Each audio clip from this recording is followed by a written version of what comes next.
मेरी कहानी उस दिन शुरू हुई जब मैं पहली बार किसी के सामने जाहिल गंवार कहलाई थी। मेरा भाई पढ़ा लिखा है, तुम्हारे जैसी ऐसी जाहिल गंवार लड़की से वो शादी नहीं करेगा। ये बात मेरे कानों में गूंजी तो लगा जैसे किसी ने मेरे वजूद पर जोरदार थप्पड़ मारा हो। मेरी चचेरी भाभी ठीक सामने खड़ी थी, हाथ में दुपट्टा सख्ती से लपेटे हुए, माथे पर गुरूर और जुबान में जहर, चेहरे पर वही तेवर जैसे एहसान करने आई हूँ। मेरे पापा खामोश खड़े थे। उनकी आंखों में वो सवाल थे जो शायद कभी शब्द ना बन सके।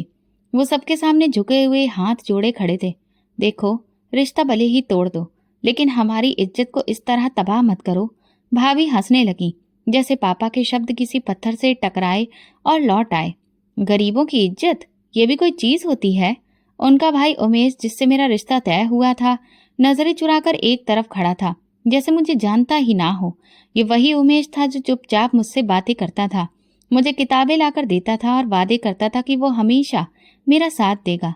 भाभी के इनकार के बाद घर में खामोशी पसर गई थी, मगर मेरे अंदर एक जंग शुरू हो चुकी थी। माँ कमरे में चुपचाप पुराने कपड़ों की गांठें खोल रही थी। पापा आंगन के कोने में बैठकर दीवार को देख रहे थे, जैसे वो दीवार उनसे कुछ कहने वाली हो। मैंने कुछ नहीं कहा। अपने कमरे में जाकर वही रजिस्टर खोला जिस पर कई साल पहले एग्जाम नंबर 1 लिखा था। किताबें निकाली जिन पर वक्त की धूल जमी थी, मगर उनके अंदर के शब्द आज भी रोशन थे। अपनी अलमारी खोली, दुपट्टे के पीछे रखे नोट्स बाहर निकाले और मेज पर रखा। कमरा वो छोटा था, लेकिन सपने छोटे नहीं थे।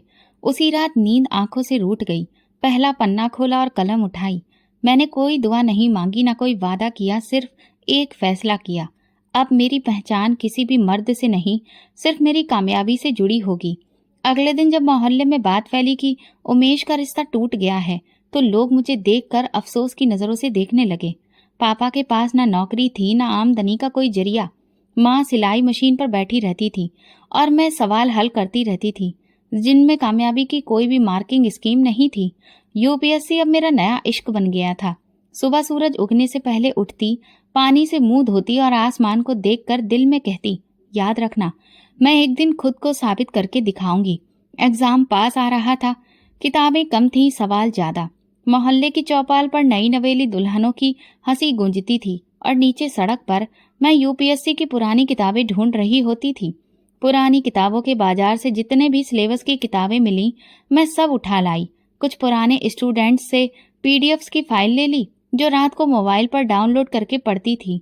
रोशनी कम होती थी तो छत पर चली जाती।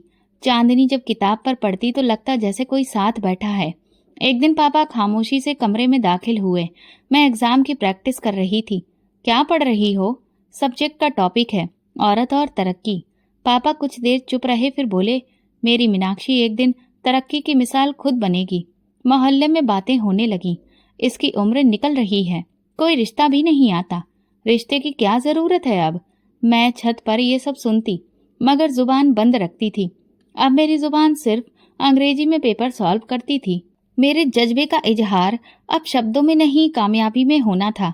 एक दिन जब फॉर्म भरने गई तो पता चला एडमिशन फीस बढ़ गई है। मेरे पास आधे पैसे थे। फॉर्म हाथ में पकड़े सड़क के किनारे बैठ गई। उसी वक्त माँ की सहेली मीना मौसी मिल गई। क्या हुआ मीनाक्षी बेटा? मैंने नजरें नीचे करते हुए कहा। मौसी, कुछ पैसे कम पड़ गए हैं। मौसी ने चुपचाप 500 रुपए निकाल कर मेरे हाथ पर रख दिए। इन्हें वापस करने की कोई जरूरत नहीं है। जब तुम अफसर बनोगी तो मेरी बेटी का स्कूल में एडमिशन करवा देना। मैंने वो नोट जेब में रख लिए और दिल में लिख लिया, मीना मौसी, फक्र की पहली किस्त है। मैंने घर जाकर पापा को बताया। वो बोली, कभी सोचा ही नहीं था कि हम इस मुकाम पर होंगे, लेकिन तुम्हारे ऊपर भरोसा है। मैंने उनका आशीर्वाद लेते हुए बस प्रार्थना की। अब मेरे सब्जेक्ट का हर हिस्सा मेरी सांसों में पूरी तरह से बस चुका था। कभी पानी में चम्मच हिलाते हिलाते भी दिमाग में सवाल आते। Women empowerment is not a choice, it's a necessity. ये मेरा पसंदीदा थीम बन गई थी। एक दिन दोपहर को उमेश गली से गुजर रहा था। मैं ऊपर थी, उसकी नजर ऊपर उठी, हमारी आंखें टकराईं। वो झेप गया, शायद कुछ कहना चाहता था। मैंने पलटकर अंदर आना बेहतर समझा, क्योंकि अब वो नज़ारा मेरा अतीत बन चुका था और मेरी किताबें मेरा वर्तमान। रात को जब मैं अखबार पढ़ने के लिए रीडिंग पेज खोला तो एक खबर ने मुझे चुप करवा दिया। यूपीएससी के टॉपर्स में लड़कियों की संख्या धीरे धीरे बढ़ती जा रही है। मैंने उस खबर का कटआउट निकाला, कमरे की दीवार पर चिपकाया और नीचे लिखा, अगली बार इस लिस्ट में मेरा नाम भी शामिल होगा। एग्जाम की तैयारी आखिरी पड़ाव तक पहुंच चुकी थी। मैं हर रात अपने मैनिफेस्टेशन में बस एक ही बात दोहराती रहती थी, हे भगवान, मेरी मेहनत मेरे पापा के सर का ताज बन जाए। वो रात जब मैं आखिरी प्रैक्टिस टेस्ट दे रही थी तो मैंने खुद से वादा किया, अगर मैं फेल हुई तो फिर भी दोबारा इस एग्जाम को दूंगी, लेकिन एक बार, सिर्फ एक बार मुझे कामयाबी मिल जाए तो अपने जैसे कई बच्चों के लिए नए रास्ते खोल दूंगी। मैं खुद को सिर्फ पढ़ाई के काबिल ही नहीं बल्कि मिसाल बनने के लायक भी समझती थी। मेरे पापा मजदूर थे, लेकिन मेरी सोच बहुत ऊंचे दर्जे की थी। रिजल्ट से पहले की रात कुछ अजीब सी थी। मैं बस छत पर चहलकदमी करती रही, जैसे किसी अंदरूनी तूफान को दबाने की कोशिश कर रही हूँ। नीचे आंगन में पापा कुर्सी पर बैठे चुपचाप बीड़ी पी रहे थे और माँ माला के दाने गिन रही थी। घर की हवा में सांस लेने तक का शोर सुनाई देता था। अगले दिन जब रिजल्ट की वेबसाइट खोली तो मेरे हाथ बहुत बुरी तरह से कांप रहे थे। रोल नंबर डालकर जैसे ही एंटर बटन दबाया, मैंने अपनी सांसें रोक ली।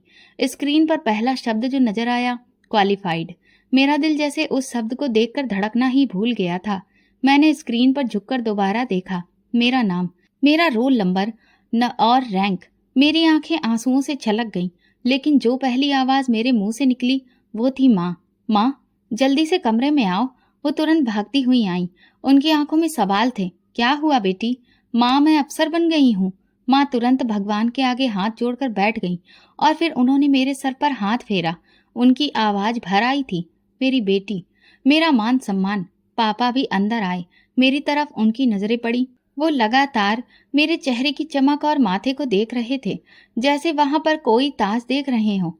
तुमने मेरा नाम रोशन कर दिया मीनाक्षी। अब मैं जब भी मरूंगा तो सीना तान कर मरूंगा। उस दिन घर में सिर्फ खुशी नहीं, शुक्र का माहौल था। मोहल्ले की औरतें एक एक करके बधाई देने आईं। वही औरतें जो पहले तानाकसी करती थी अब कह रही थी, बेटी हो तो मीनाक्षी जैसी। किसी ने मेरे साथ सेल्फी लेने की फरमाइश की तो किसी ने अपनी बेटी को साथ लाने की। जिंदगी बदल गई थी। माँ ने मेरे लिए नया सूट निकाला, लेकिन मैंने साधारण कपड़े पहनने पर जोर दिया। माँ, मुझे ज्यादा चमक धमक और शोर शराबा पसंद नहीं। मैं खुद को अभी भी वही मीनाक्षी समझती हूँ जिसने माँ की सिलाई की बचत से फॉर्म भरा था। दोपहर को मोहल्ले के मास्टर साहब आए।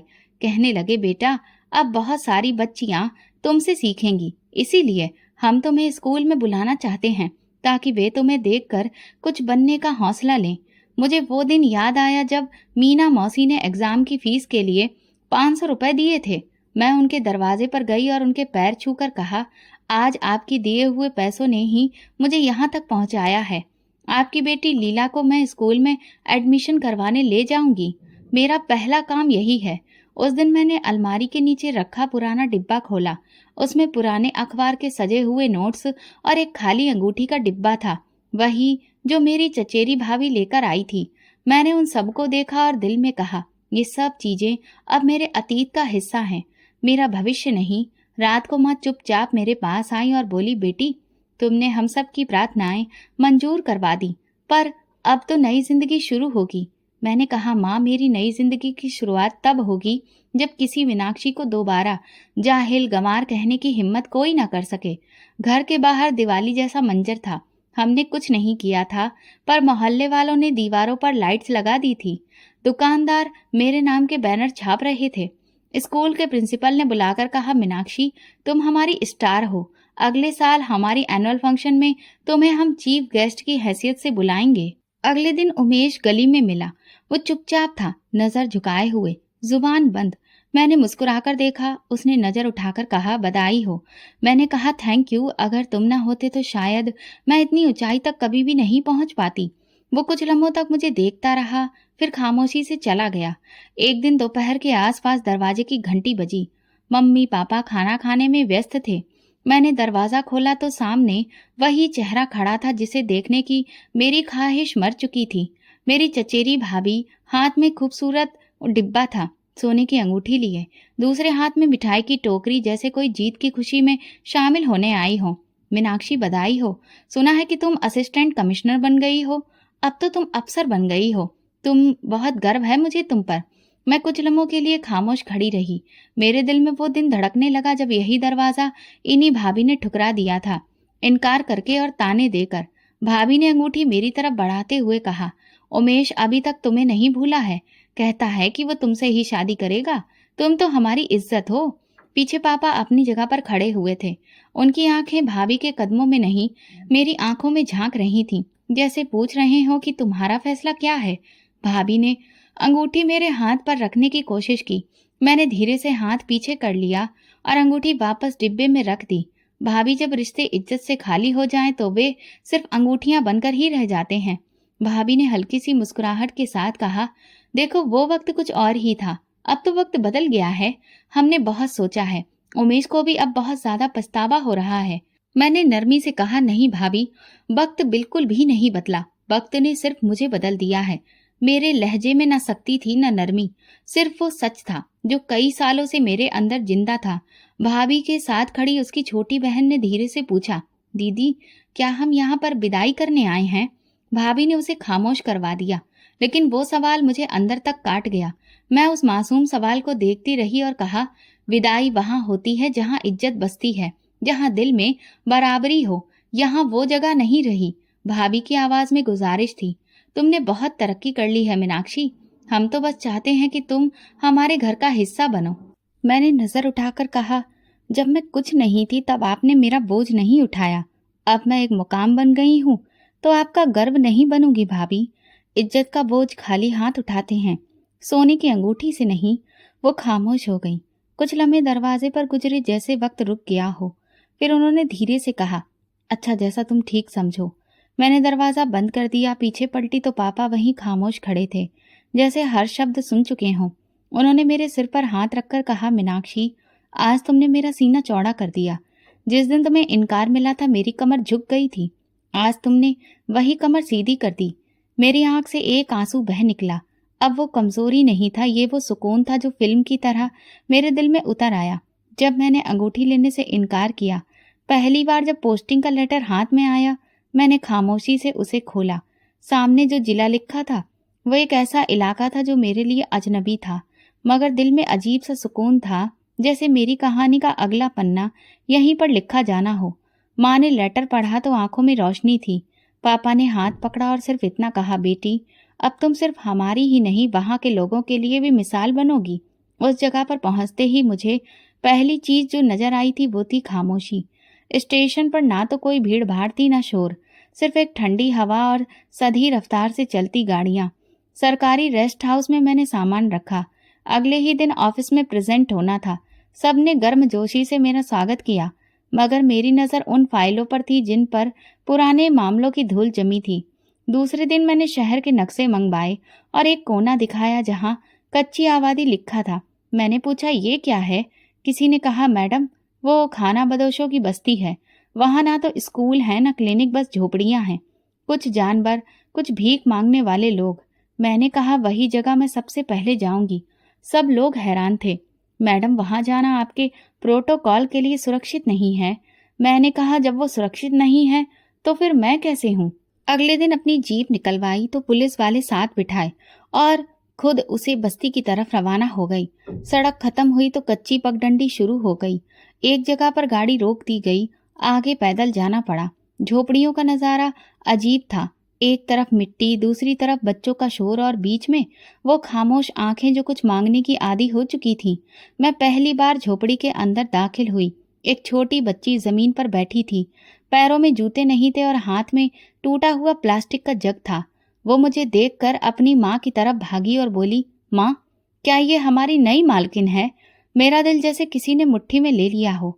मैं उस बच्ची की तरफ झुकी और कहा, नहीं बेटी, मैं तुम्हारी नौकर हूँ और मुझे तुम्हें मालिक बनाना है। उसने मुझे हैरत से देखा, जैसे यकीन नहीं आया हो। माँ झोपड़ी से बाहर आई, खुद को अच्छे से लपेटे हुए और शर्मिंदगी से बोली, मैडम जी हम तो गंदे लोग हैं, आप क्यों आई हैं? मैंने कहा, तुम लोग गंदे नहीं हो, तुम्हें गंदा देखने वाली आंखें बीमार हैं। मैंने आसपास देखा, कहीं पानी नहीं था, ना ही कोई स्कूल खुला दिख रहा था, ना ही कोई क्लिनिक। बच्चों के चेहरे पर धूल, औरतों के कपड़ों में कई जगह पैबंद लगे हुए थे। मर्द किसी काम की तलाश में कहीं दूर गए थे। ये भी कोई जिंदगी नहीं थी। यह सिर्फ सांस लेने की जगह थी। मैंने तुरंत ही अपनी नोटबुक निकाली, सब कुछ लिखा। स्कूल, बुनियादी सेहत, पहचान कार्ड। रात को वापस ऑफिस पहुंची, योजना तैयार करवाई। तीसरे दिन तक मोबाइल, स्कूल वैन, टीम और अफसरों की गाड़ियां वहां पर भेज दी। अन्नू, वही बच्ची जो मुझे मालकिन समझ रही थी, वैन के अंदर बैठी अपनी किताब से कुछ पढ़ने की कोशिश कर रही थी।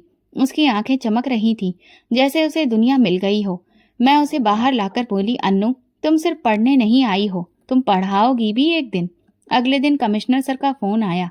मैडम, आपने जो बस्ती में काम किया है वो पिछले 10 साल में किसी ने नहीं किया। मैंने सिर्फ इतना कहा, सर मेरे लिए वो बस्ती सिर्फ आंकड़ों का डाटा नहीं है, मेरे पिता के आंसुओं का जवाब है। अब मैं बस्ती में रोज जाती, कभी बिना प्रोटोकॉल, कभी अपने अफसरों के साथ। वहां की औरतें मुझे देखकर दुआएं देती, भगवान तुम्हें वो मुकाम दे जो किसी अफसर को ना मिला हो। मैं कहती, मुझे बस इतना देना कि तुम सबका अधिकार तुम्हें दिला सकूं। अन्नू की माँ एक दिन मेरे पास आई, दुपट्टे का पल्ला फैलाकर बोली, मैडम, तुमने मेरी बेटी को इंसान बना दिया। हम तो बस मांगना जानते थे, तुमने हमें जीना सिखा दिया। मैंने उसके हाथ पकड़ लिए और कहा, आप लोग मेरी ताकत हो। अगर आप जैसे लोग ना हो तो मैं सिर्फ एक पोस्ट बनकर रह जाऊं। पोस्टिंग के सिर्फ 15 दिनों में वो बस्ती बदलने लगी। एक बार उन्होंने कहा, मैडम, आप हमें छोड़कर तो नहीं जाएंगी ना? मैंने कहा, नहीं अन्नू, जब तक तुम पढ़ लिख नहीं जाती मैं यहीं हूँ। मेरा ऑफिस अब उन फाइलों से नहीं, उम्मीदों से भरा था। ये पहला मैदान था और मैंने खुद को साबित करना शुरू कर दिया था। अन्नू ने मेरी जिंदगी का वो दरवाजा खोला जो शायद मैं खुद पर भी बंद कर चुकी थी। वो सिर्फ एक खानाबदोश बच्ची नहीं थी, वो एक रोशनी थी, उस तबके की जो हमेशा दरवाजे के बाहर खड़ा रह गया था। जिस दिन वो झोपड़ी से बाहर निकलकर मेरे पास आई और पूछा, माँ, क्या ये हमारी मालकिन है? तब मेरे अंदर कुछ बदल गया था। अन्नू ने मेरी उंगली पकड़ी। मैंने दिल में फैसला किया कि ये बच्ची मेरा पहला मकसद है। ऑफिस वापस जाकर मैं खुद स्कूल वालों से मिली। प्रिंसिपल से कहा, ये बच्ची बस्ती की रहने वाली है। मैडम, ये लड़की गंदे कपड़ों में है, ना कोई पहचान कार्ड है, ना दस्तावेज। ये मेरा मामला है सर, मैं जिम्मेदारी लेती हूँ। मैं अन्नू के लिए नया यूनिफॉर्म लेने वहां बाजार में गई, खुद सारे कागजों पर साइन किए और अन्नू के हाथ में पहली बार कलम दी। वो चुपचाप मेरे चेहरे को देखती रही, आश्चर्य से पूछने लगी, क्या मैं वाकई में पढ़ सकती हूँ? मैंने उसके सिर पर हाथ रखकर कहा, अन्नू, तुम मेरी अपनी स्टूडेंट हो, तुम्हें वो सब मिलेगा जो मेरी आंखों ने बरसों पहले देखा था। अन्नू की माँ जब स्कूल पहुंची तो दरवाजे पर रुक गई। उसने जब अन्नू को ड्रेस में देखा तो सीधा आंखों में डर के साथ देखने लगी। मैडम, हमें तो कभी स्कूल के दरवाजे के पास भी खड़ा नहीं होने दिया गया। मैंने हाथ पकड़कर कहा, आज तुम इस दरवाजे से इज्जत लेकर निकलोगी, ये वादा है। अन्नू पहली बार स्कूल के अंदर गई और वो दरवाजा सिर्फ उसके लिए नहीं, पूरे कबीले के लिए खोला गया। मैं रोज उसकी कॉपियां देखती, हर वाक्य, हर लाइन मेरे लिए एक रिपोर्ट थी। ऑफिस के सीनियर ऑफिसर ने एक दिन चाय के वक्त पूछा, मैडम, इतनी जिम्मेदारियों के बावजूद एक खानाबदोश बच्ची पर इतना ध्यान देना? मैंने चाय का कप रखकर कहा, क्योंकि वो जैसी है उसका कल भी किसी शब्द से बिखर सकता है और संवर भी सकता है। कुछ हफ्ते बाद शहर के कुछ ऊंचे दर्जे के लोग मेरे ऑफिस में आए। वो शिकायत लेकर आए थे कि मैं बस्ती पर ज्यादा ध्यान दे रही हूँ। मैडम, ये खानाबदोश तो बस मांगने के लिए आते हैं, इन पर इतना वक्त क्यों बर्बाद कर रही हैं? मैंने कहा, क्योंकि ये भी इंसान हैं और शायद सबसे ज्यादा असर डालने वाले लोग वही होते हैं जिन्हें जीने के लिए सलीके से ज्यादा इज्जत चाहिए। अन्नू का चेहरा दिन ब दिन निखरने लगा। पहले वो खामोश थी, अब सवाल पूछने लगी थी। जब पहली बार उसने क्लास में हाथ उठाकर सवाल किया, टीचर ने बताया, मैडम, आपकी बच्ची ने पहला सवाल किया, पूरे विश्वास के साथ। वो दिन मैं कभी भी नहीं भूलूंगी। एक दिन स्कूल में कंपटीशन रखा गया और उसका टॉपिक था, मेरी जिंदगी मेरी जंग। अन्नू ने लिखा, मेरी माँ कहती थी हम गंदे लोग हैं, मगर एक दिन एक रानी आई जिसने हमें बताया कि हम इंसान हैं। अन्नू ने पहला इनाम जीता। जब वो मेडल लेकर मेरी तरफ दौड़ी तो मैंने उसके चेहरे पर वो रोशनी देखी जो कभी मेरे बाप ने मेरी कामयाबी के दिन देखी थी। मैंने मेडल उसके गले में खुद पहनाकर कहा, बेटा, ये सिर्फ तुम्हारा नहीं, मेरे वादे का इनाम है। अन्नू की माँ ने ऑफिस में आकर आंसू बहाते हुए कहा, मैडम, मेरी बच्ची अब मैडमों की तरह बात करती है। वो पूछती है, माँ, क्या तुम्हें यकीन है कि मैं कुछ बन सकती हूँ? मैं क्या जवाब दूं मैडम? मुझे तो यकीन भी देना आपने सिखाया है। मैंने उन्हें साधारण भाषा में समझाया कि अगला मुकाम पहचान का कार्ड है, उसके बाद स्कॉलरशिप। मेरी कोशिश होगी कि अन्नू सिर्फ स्कूल की लड़की ना हो, बल्कि स्कूल वालों के लिए मिसाल बने। अन्नू के नाम से बस्ती के बच्चे भी अच्छी तरह से वाकिफ हो गए थे। एक के बाद एक बच्चा स्कूल आने लगा। कुछ लड़कियां हाथ में किताबें लिए मेरी जीप के आसपास जमा होती। मैडम, हमें भी पढ़ना है। मैंने बस्ती में एक छोटा सा लाइब्रेरी स्टॉल लगवा लिया। छुपे शब्द अब बस्ती के बच्चों की जुबान पर आने लगे थे। वे बच्चे जिन्हें दुनिया ने गिनती में शामिल नहीं किया था, अब हिसाब सीखने लगे थे। एक दिन कमिश्नर साहब का एक और फोन आया। मैडम, शहर के सबसे अच्छे स्कूल में अन्नू का नाम दाखिल कर दिया गया है। उसे एंट्रेंस एग्जाम के लिए बुलाया गया है। मैंने फोन बंद किया और अन्नू के स्कूल पहुंची। वो अपने स्कूल बैग के साथ खड़ी थी, चेहरे पर वही मुस्कुराहट जो मेरी मेहनत की पहचान थी। अन्नू मेरी बच्ची नहीं थी, वो मेरे जज्बे की आईनेदार थी। और शायद वो पहला चेहरा था जिसने मुझे भरोसा दिलाया कि मैं अफसर बनकर सिर्फ मेज पर नहीं, जमीन पर भी काम कर सकती हूँ। अन्नू का मेडल, उसकी तरक्की की खबरें मीडिया की सुर्खियों में आने लगी। कुछ अखबार वालों ने लिखा, एक अफसर ने खानाबदोश बच्ची को पूरी तरह से बदल डाला, तो कुछ ने मेरे काम को एक क्रांति का नाम दिया। मैं ऐसे शब्दों से बहुत ज्यादा खुश नहीं होती थी, लेकिन जब दिल्ली के एक बहुत बड़े संस्थान की तरफ से कॉल आई कि मुझे नेशनल एजुकेशन कॉन्फ्रेंस में इनवाइट किया जा रहा है, तो दिल में हल्की सी गर्मी जरूर महसूस हुई। कॉन्फ्रेंस का हॉल भरा पड़ा था। लाइटिंग ऐसी थी कि हर चेहरा साफ दिखाई देता था। मैं पीछे बैठने की हमेशा से आदी रही थी, लेकिन इस बार मेरी कुर्सी पहले ही कतार में मौजूद थी। स्टेज पर कुछ जाने पहचाने लोग और कुछ राजनीतिक अवसरवादी लोग भी मौजूद थे। जब मेरा नाम पुकारा गया, मैंने एक साधारण सा लेक्चर दिया, जिसमें अन्नू की कहानी, बस्ती का बदलता चेहरा और पढ़ाई की असली ताकत का जिक्र किया। हॉल पूरी तरह से खामोश था, जैसे सब सुन रहे हों। लेक्चर खत्म होने के बाद जब मैं अपनी सीट पर वापस आई, तो बराबर वाली सीट पर बैठे अफसर ने नरम लहजे में कहा, आपने गांव के बच्चों को स्कूल ले जाना शुरू किया। मैंने मुस्कुराकर गर्दन हिलाई। जी, क्योंकि मुझे किसी ने शिक्षा के लिए जगाया था। अब मेरा फर्ज है जगाना। वो मुस्कुराया, आंखों में किसी हैरत के बिना सदा सा भाव था। आप जैसी औरतें इस देश का भविष्य हैं। मैंने उसकी तरफ देखा। वो संजय था, जो कि एक अफसर था। मैंने उसका नाम सुना हुआ नहीं था, मगर अंदाज ने मुझे कुछ लम्हों के लिए रोक दिया। वो ना तो बहुत ज्यादा तारीफ किया करता था, ना अपने एक्सप्रेशन से बहुत ज्यादा कुछ जाहिर करता था। आप किस जिले में तैनात हैं? उसने अपने जिले का नाम बताया। मैं शिक्षा के एक पायलट प्रोजेक्ट पर काम कर रहा हूँ। मैंने पूछा, कैसा चल रहा है? आसान नहीं है, लेकिन जब कोई बच्चा अपनी माँ को पहली बार पढ़कर सुनाता है तो सब मुश्किलें खत्म हो जाती हैं। उसकी ये बात मुझे अंदर तक छू गई। हम दोनों की बस कुछ फॉर्मेलिटी से भरी हुई बातें हुई, लेकिन अंदाज बिल्कुल भी फॉर्मेलिटी से भरा नहीं था। ऐसा लगता था जैसे हम एक दूसरे के जज्बे को पहचान चुके हों। कुछ देर बाद संस्थान की तरफ से कुछ सवाल उठाए गए, जिन पर कुछ स्पेशल अफसरों ने अपनी अपनी राय दी। जब मेरी बारी आई तो मैंने कहा, कच्ची आबादियों में शिक्षा को सिर्फ स्कूल की हद तक ना रखा जाए, बल्कि उन बस्तियों को खुद एक ऐसी पहचान दी जाए जिससे वे सबकी नजर में आए। उन्हें भी शिक्षा का अधिकार दिया जाए, सिर्फ कागजों तक सीमित ना रखा जाए। संजय ने मेरे जवाब पर हल्के से तालियां बजाईं और बाद में कहा, बहुत कम लोग होते हैं जो बात को दिल से कहते हैं। आप उनमें से हैं। कॉन्फ्रेंस के खत्म होने के बाद वो मेरे साथ बाहर आया। हम हॉल से निकलकर लॉन में धीरे धीरे चलने लगे। आपने अफसर होकर इंसान होना नहीं छोड़ा, ये तो बहुत ही कम होता है। मैंने जवाब दिया, मैं तो इंसान होकर अफसर बनी थी, वरना शायद मैं इसके पीछे बैठी रह जाती। उसने पूछा, कभी लगता है कि ये सब काफी नहीं है? मैंने कहा, हाँ, लेकिन जब अन्नू की आंखों में उम्मीद देखती हूँ तो लगता है कि शायद एक जिंदगी काफी है, अगर सच में जियो तो। हम काफी देर खामोश रहे। लॉन के किनारे खड़े होकर हमारे आने वाले भविष्य पर बातें की, पॉलिसियों पर नहीं, लोगों पर बातें की। जब मैं वापस गाड़ी की तरफ बढ़ी तो संजय ने कहा, उम्मीद है हम दोबारा किसी फील्ड में मिलेंगे, मीटिंग रूम में नहीं। मैंने पहली बार महसूस किया कि कोई मर्द बगैर किसी रिश्ते की दरकार के, बिना कोई भाव दिए, सिर्फ मेरी बातों से प्रभावित हो सकता है। ये पहली बार था जब मेरी काबिलियत पर कोई ठहरा, बिना किसी मकसद के, वापसी के सफर में मैंने मोबाइल में अन्नू की वो तस्वीर देखी जिसमें वो मेडल पहनकर मुस्कुरा रही थी। मैंने खुद से कहा, अगर कोई मुझे सिर्फ इस बच्ची की कामयाबी से जानता है तो यही मेरी पहचान है। संजय की बातें मन में गूंजती रही।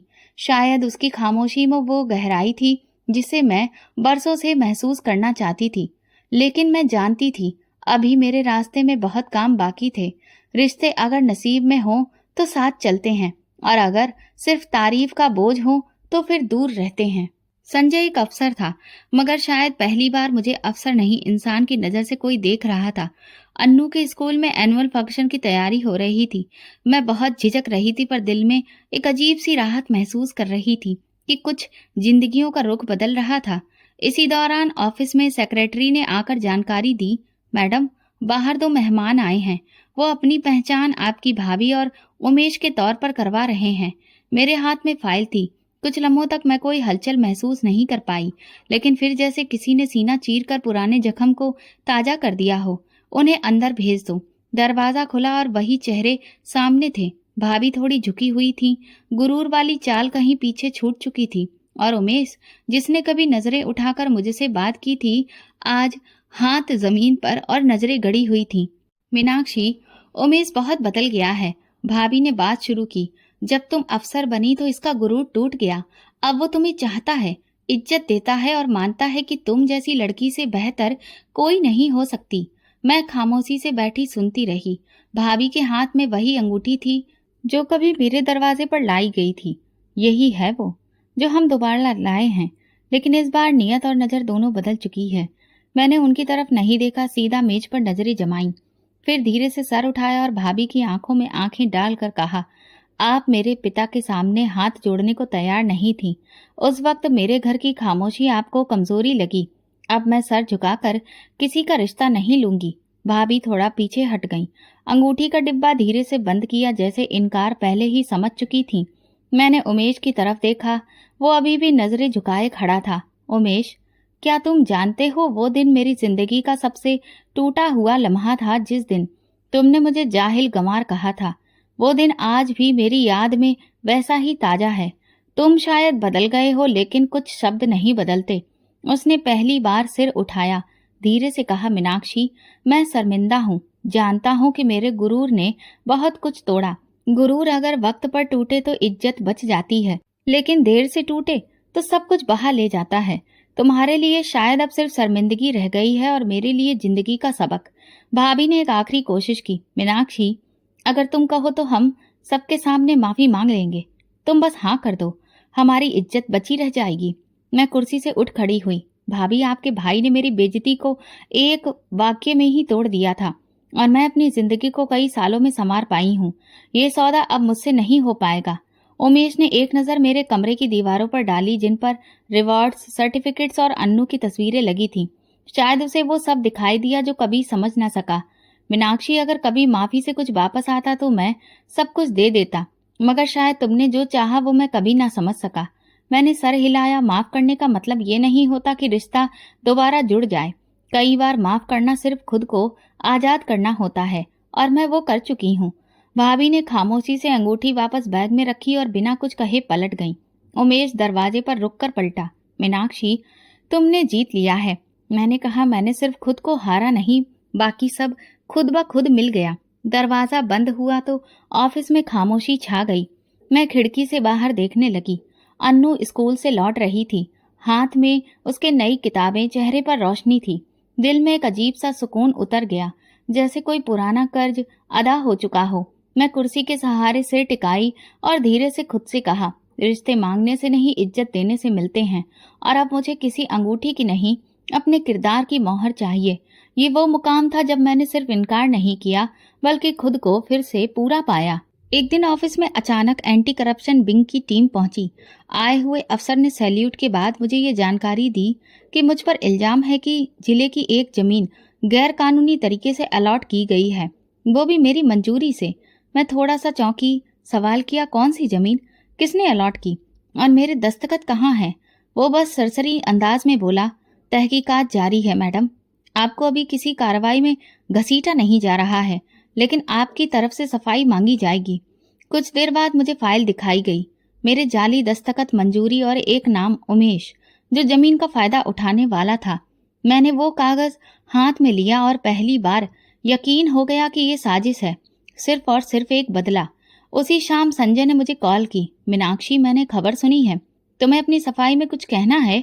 मैंने एक कलम हाथ में लेकर सांस के साथ कहा, मैं बेकसूर हूँ और मैं हर सबूत के साथ ये बात साबित करूंगी। संजय की आवाज में सुकून था। मैं तुम पर भरोसा करता हूँ और यही काफी है। शुरू हो गई हर दिन अदालत में पेशी, ऑफिस में फाइल्स की छानबीन और मीडिया की बेरहम सुर्खियां। हीरोइन या फिर मुजरिम, मीनाक्षी पर जमीन के घपले का इल्जाम, ये सब मैं पढ़ रही थी, सुन रही थी, लेकिन मैं झुकी नहीं।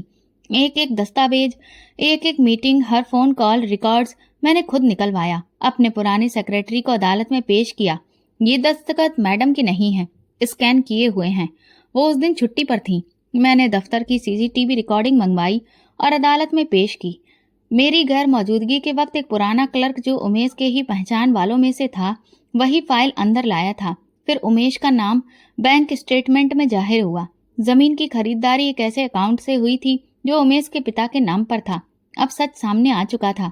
एंटी करप्शन विंग ने अपनी रिपोर्ट जमा करवाई। ऑफिसर मीनाक्षी बेकसूर हैं। उमेश ने अपनी पर्सनल दुश्मनी में झूठे केस तैयार करके जाली दस्तावेजों और फर्जी दस्तखतों से ये सब करवाया। उमेश को तुरंत ही उसके पद से हटाया गया। उसके खिलाफ ऑफिसर्स इंक्वायरी का हुक्म दिया गया। भाभी, जो कभी खुद को बहुत ऊंचे दर्जे का समझती थी, एक दिन ऑफिस आई। इस बार न मिठाई थी न अंगूठी, सिर्फ आंखों में पानी और जुबान पर अफसोस। मीनाक्षी, हमें माफ कर दो, हमने तुम्हें पहचाना ही नहीं और तुमने फिर भी हमारे साथ इंसाफ किया। मैंने जवाब दिया, भाभी, मैं अदालत में रोती नहीं हूँ, सबूत देती हूँ। उनकी आंखों से आंसू गिरने लगे। हमें अपनी औकात समझ में आ गई है। तुम्हारा मुकाम हम कभी नहीं समझ सके। उसी दिन मैंने सीखा कि इंसान सिर्फ अदालत में नहीं होता, वक्त भी इंसाफ करता है। संजय ने व्हाट्सएप पर एक मैसेज भेजा, तुम्हारी ये जीत सिर्फ तुम्हारी नहीं, उन सब लड़कियों की है जो कभी झूठी कही गईं। तुमने साबित कर दिया कि सच बोलने से नहीं, जीने से साबित होता है। मैंने जवाब दिया, ये सच मैंने अपने पिता के आंसुओं से लिखा था, जो अब मुझे छोड़कर इस दुनिया से हमेशा के लिए जा चुके हैं, और वो जवाब झूठ नहीं हो सकता था। अगले दिन ऑफिस आई तो सारा स्टाफ तालियां बजा रहा था। मैडम, हमें आप पर गर्व है। मैं मुस्कुराई और कहा, अब सब लोग काम पर अपने वापस लग जाओ। अन्नू की स्कॉलरशिप की फाइल पूरी करनी है। इंसाफ मिल गया था, मगर वो वक्त जो कट गया था, वो पल जो शक में गुजरे, वो सब मेरी हड्डियों तक उतर गए थे। लेकिन एक अफसर की असली ताकत उसकी सच्चाई नहीं, उसकी हिम्मत होती है, और मैंने वो हौसला अपने खून में उतार लिया था। जमीन पर बैठने का अंदाज वही था, बस अब कंधों पर अफसर के सितारे थे। दिल में सुकून का एक नया दरिया था। घर आकर मैं अपने पिता की तस्वीर के सामने बैठी, जिन्होंने मेरी खामोशी के दिनों में मुझ पर यकीन रखा था, जिनसे उस दिन सबके सामने उनका सिर झुका दिया गया था जब मुझे बेइज्जती का सामना करना पड़ा था। पापा के चेहरे पर जो हल्की सी मुस्कुराहट थी, उसे देखकर ऐसा लगता था कि उन्हें मुझ पर गर्व है और भरोसा भी। मेरे हाथ में मिठाई का एक छोटा सा डिब्बा था, जैसे किसी कामयाबी की खुशी में बांटा जाता है, मगर इस बार ये किसी दफ्तर या प्रोग्राम के लिए नहीं था, ये पापा के लिए था। मैंने उनकी तस्वीर के सामने बैठकर धीरे से वो डिब्बा रखा, जैसे कोई तोहफा, फिर हाथ जोड़कर प्रार्थना की और कुछ देर बाद धीरे धीरे बोलने लगी, जैसे पापा सब कुछ सुन रहे हों। पापा, वो भाभी दोबारा आई थी, उमेश को साथ लेकर। कह रही थी अब वो बदल गया है, अंगूठी भी लाई थी। मैंने पापा के चेहरे पर नजर टिकाई, लेकिन मैंने इनकार कर दिया। पापा, उस दिन आपने जिस दुख को आंखों में छुपाकर सर झुकाया था, मैंने वो सिर दोबारा कभी झुकने नहीं दिया। मैंने उनके चेहरे को एक बार फिर से छुआ। थोड़ी देर उंगलियां उनकी तस्वीर पर फेरती रही, जैसे कि वो भी जवाब देंगे, और मैं उनका जवाब सुनने की कोशिश कर रही थी। फिर मैं सर उठाया कर बोली, पापा, अन्नू अब स्कूल जाती है, सिर्फ पढ़ती नहीं, अब दूसरों को भी सिखाती है। वो कहती है, मैडम, मैं भी एक दिन अफसर बनूंगी। मैं मुस्कुराई। आपको याद है ना, आप कहा करते थे, बेटी को पढ़ाओ, क्योंकि बेटी जब संभालती है तो कई नस्लें संभालती है। पापा, अन्नू भी संभाल रही है, और मैं भी। कमरे में हल्की सी हवा का झोंका आया और एक अजीब सी खुशबू ने माहौल को घेर लिया। मैंने आंखें बंद कर ली, जैसे वो खुशबू मेरे अंदर उतर रही हो। जैसे पापा का जवाब आ रहा हो, खामोशी में लिपटा हुआ। पापा, मैं आपकी वही मीनाक्षी हूँ जो कभी आपके पीछे खड़ी होकर चुपचाप भाभी की बातें सुना करती थी। आज मैं लोगों के सामने बोलती हूँ, फाइलों पर दस्तखत करती हूँ, फैसले देती हूँ, मगर आज भी दिल वही है, वही पुराना सा दिल जो सिर्फ आपकी दुआओं से चलता है। जब मुझ पर इल्जाम लगा था, सबने आंखें फेर लीं, लेकिन एक शख्स था जो खामोशी से मेरे साथ खड़ा रहा, संजय। उसने मुझसे कुछ नहीं मांगा, सिर्फ यकीन दिया। शायद इसलिए कि वो जानता है कुछ लोग साथ निभाने के लिए होते हैं, दावे करने के लिए नहीं। मैंने हाथ उठाकर आसमान की तरफ देखा। सूरज धीरे धीरे ढल रहा था। मैंने कहा, पापा, अगर आपको फक्र था ना मुझ पर, तो जान लीजिए आज भी मैं वही मीनाक्षी हूँ जो उस दिन आपके कदमों में खड़ी थी। बस आज वो जमीन मजबूत है, क्योंकि आपकी दुआ उन कदमों के नीचे मजबूती दे रही है। ऐसा लग रहा था जैसे पापा ने सर हिलाकर कहा हो, हाँ बेटी, तुमने हमें सुकून दिया है, इज्जत दी है। थोड़ी देर बाद अन्नू का फोन आया। मैडम, आज स्कूल में सबके सामने आपकी कहानी सुनाई। सबने कहा मैं आप जैसी बन सकती हूँ। मैंने हंसते हुए जवाब दिया, अन्नू, तुम पहले से मुझसे बेहतर हो, बस अपनी सच्चाई पर कभी भी समझौता मत करना। काश मैडम का साया अगर हमारी बच्चियों पर हमेशा रहे तो वो आसमान छू लेंगी। अन्नू की माँ ने कहा। मैं एक लम्हे के लिए खिड़की से बाहर देख रही थी। सूरज की किरणें धुंधली हो रही थी, मगर दिल में रोशनी और गहरी होती जा रही थी। मैंने कहा, अपनी माँ से कहना, अब तुम लोग मेरा फक्र हो। फील्ड विजिट मेरे रूटीन का हिस्सा बन चुके थे। कभी पहाड़ी इलाके के स्कूल, कभी शहरी बस्तियों के क्लिनिक और कभी छोटे गांव की जमीन में फंसी फाइल। इन सब रास्तों में संजय अक्सर मेरे साथ होता, खामोश साथी, और हर बार वही सवाल जो वो जुबान से ना कहता मगर आंखों में लिखा होता, क्या हम सिर्फ साथ काम करने के लिए हैं? एक रोज हम दोनों एक दूर दराज गाँव में बच्चों के हेल्थ कैंप पर गए थे। कीचड़, गर्मी और नदी के किनारे पर बसी बस्ती। कैंप के बाद हम नदी के किनारे बैठे। संजय ने मेरी तरफ देखा और बोला, तुमने सच बोलने का हुनर सीखा है मीनाक्षी। मैंने जवाब दिया, और तुमने सच सुनने का। शायद इसीलिए हम अक्सर एक दूसरे को समझ लेते हैं बिना बोले। संजय ने नरमी से कहा, शायद हम एक ही टीम के खिलाड़ी हैं। मैं मुस्कुराकर बोली, और अगर हम वाकई टीम बना ले? वो चौंका नहीं, सिर्फ नजर झुकी, फिर आसमान की तरफ देखा, जैसे सोच रहा हो, क्या ये लम्हा फिल्मी नहीं?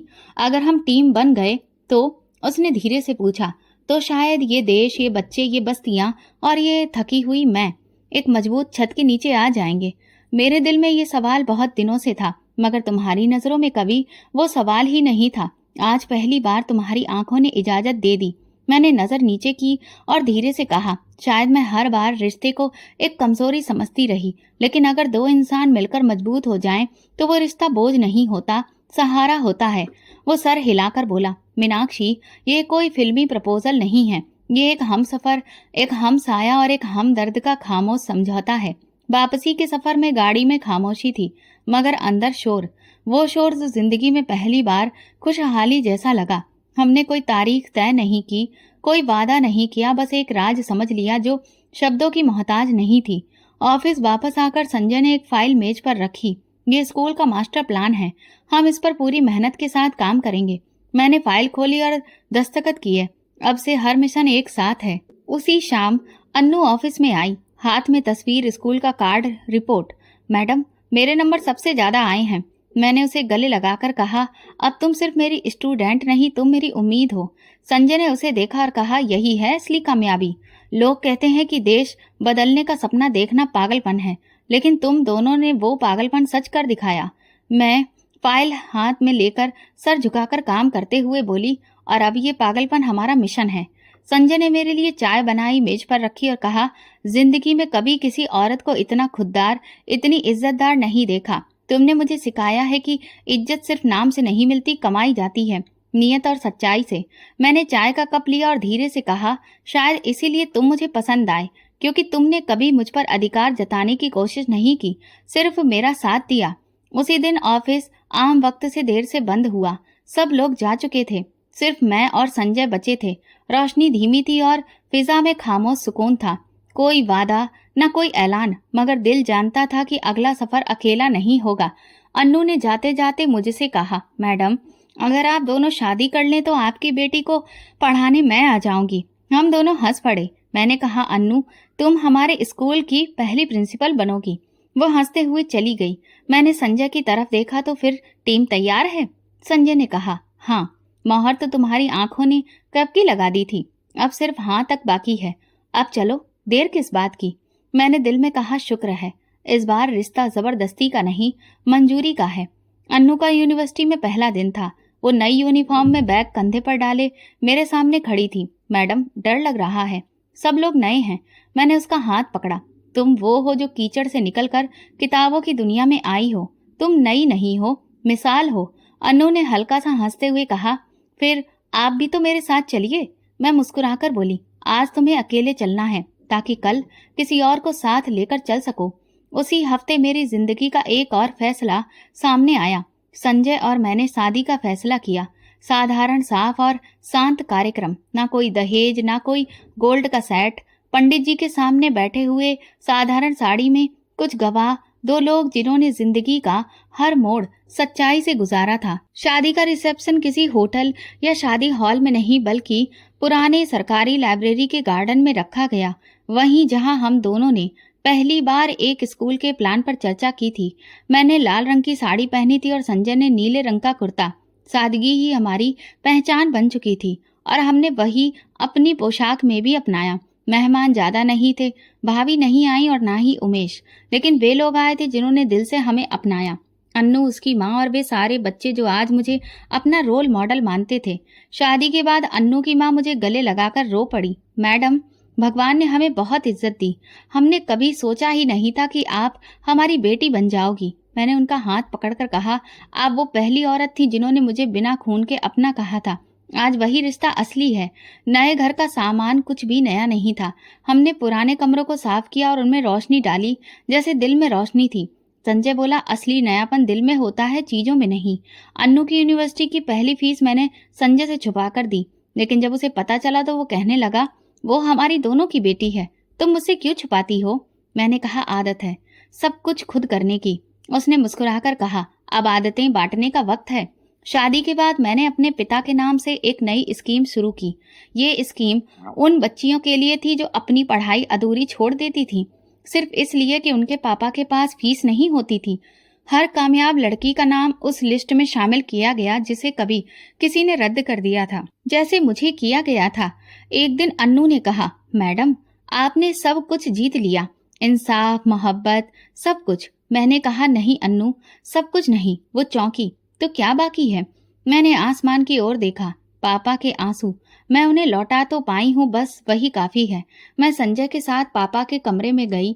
उनकी तस्वीर के सामने बैठकर कहा, पापा, मैं वही मीनाक्षी हूँ जिसे आपने कभी किसी के सामने सर झुकाने नहीं दिया। और आज आपकी बेटी एक पत्नी है, एक माँ है, एक टीचर है और आपकी प्रार्थना है।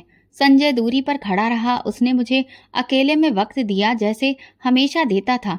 कहने लगा, मैंने जिंदगी में कई कहानियां सुनी हैं, लेकिन तुम वो हो जो खुद एक कहानी बन गई। अपने घर जाकर हमने खाने की मेज पर 2 मिट्टी के दिए रखे, एक पापा के नाम पर और एक अन्नू के पिता के नाम पर, जो अब इस दुनिया में नहीं थे मगर अपनी बेटी की रोशनी बन गए। ये कहानी मैं लिख रही हूँ। हर शब्द में, हर सच्चाई में, हर जुमले में सफलता है। ये कहानी किसी दुल्हन की नहीं, एक बेटी की है, एक अफसर की है, एक लड़ने वाली औरत की है जो आज खुद नहीं दूसरों को उठा रही है।